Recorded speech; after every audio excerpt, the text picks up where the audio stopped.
Ahiezer was their commander. He was the son of Ammishaddai. Hey everyone, I'm Jason, and this is your commentary on Numbers chapter 10. This chapter is broken down into three main sections. First, we hear about the trumpets. Then we see the tribes of Israel on the move. And lastly, Moses reaches out to his brother-in-law for guidance on the way. The Lord said to Moses, "Make 2 trumpets out of hammered silver. Blow them when you want the community to gather together, and blow them when you want the camps to start out. When both trumpets are blown, the whole community must gather in front of you. They must come to the entrance to the tent of meeting. Suppose only one trumpet is blown, then the leaders must gather in front of you. They are the heads of the tribes of Israel. When a trumpet blast is blown, the tribes camped on the east side must start out. When the second blast is blown, the camps on the south side must start out. The blast will tell them when to start. Blow the trumpets to gather the people together, but do not use the same kind of blast. The sons of Aaron, the priests, must blow the trumpets.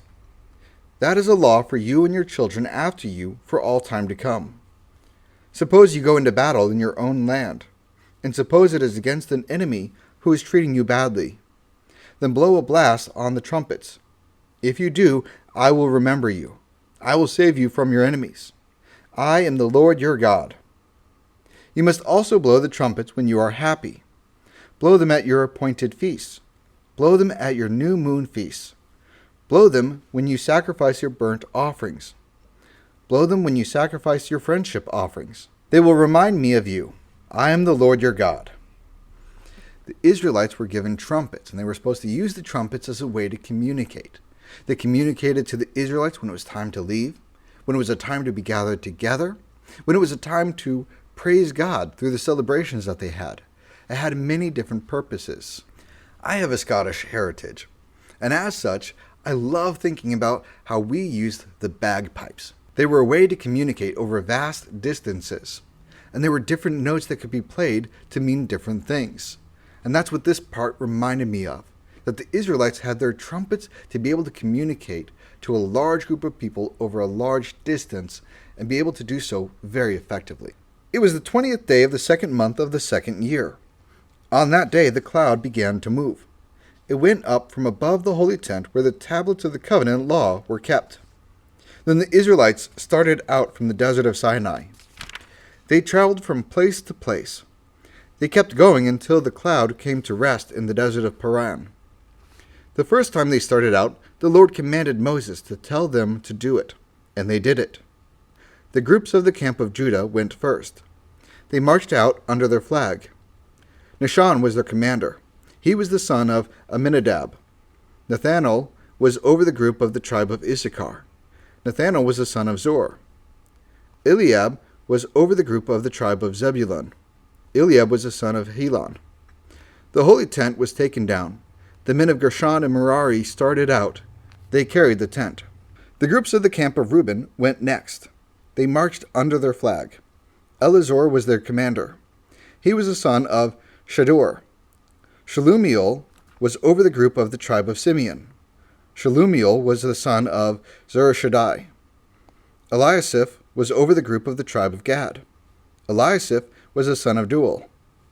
The men of Kohath started out. They carried the holy things. The holy tent had to be set up before they arrived. The groups of the camp of Ephraim went next. They marched out under their flag. Elishama was their commander. He was the son of Amminahud. Gamaliel was over the group of the tribe of Manasseh. Gamaliel was the son of Pedazur. Abidan was over the group of the tribe of Benjamin. Abidan was the son of Gidoni. Finally, the groups of the camp of Dan started out. They marched out under their flag. They followed behind all the other groups and guarded them. Ahiezer was their commander. He was the son of Ammishaddai. Pagiel was over the group of the tribe of Asher. Pagiel was the son of Ochran. Ahira was over the group of the tribe of Naphtali. Ahira was the son of Enan. As the groups of Israel started out, that was the order they marched in. We talked in the previous chapters about how God positioned the different tribes of Israel so that way they can move a large group of people very effectively. And now we see it actually playing out. Moses spoke to Hobab, the son of Reuel. Reuel was Moses' father-in-law. Reuel was from Midian. Moses said to Hobab, "We're starting out for the place the Lord promised to us. He said to us, 'I will give it to you. So come with us. We'll treat you well. The Lord has promised to give good things to Israel.' Hobab answered, 'No, I can't go. I'm going back to my own land. I'm returning to my own people.' But Moses said, 'Please don't leave us. You know where we should camp in the desert. You can be our guide. So come with us. The Lord will give us good things. We'll share them with you.' So they started out from the mountain of the Lord. They traveled for 3 days. The Ark of the Covenant of the Lord went in front of them during those 3 days. It went ahead of them to find a place for them to rest. They started out from the camp by day, and the cloud of the Lord was above them. When the ark started out, Moses said, 'Lord, rise up. Let your enemies be scattered. Let them run away from you.' When the ark stopped, Moses said, 'Lord, return. Return to the many thousands of people in Israel.'" Moses was reaching out to his brother-in-law, Hobab. His brother-in-law was familiar with the area, so he would have been a good guide. This doesn't mean that Moses wasn't trusting God. God, in the form of the cloud, would lead the people. He would tell them where to go and when. Moses wanted Hobab to be there for 2 reasons. One, knowing the area, he'd be able to tell them how to make use of the area, what plants they should use, where they might be able to find some water easily. And so it was very advantageous. But the second thing is, this was before the time that they were told that they'd have to wander the desert for 40 years.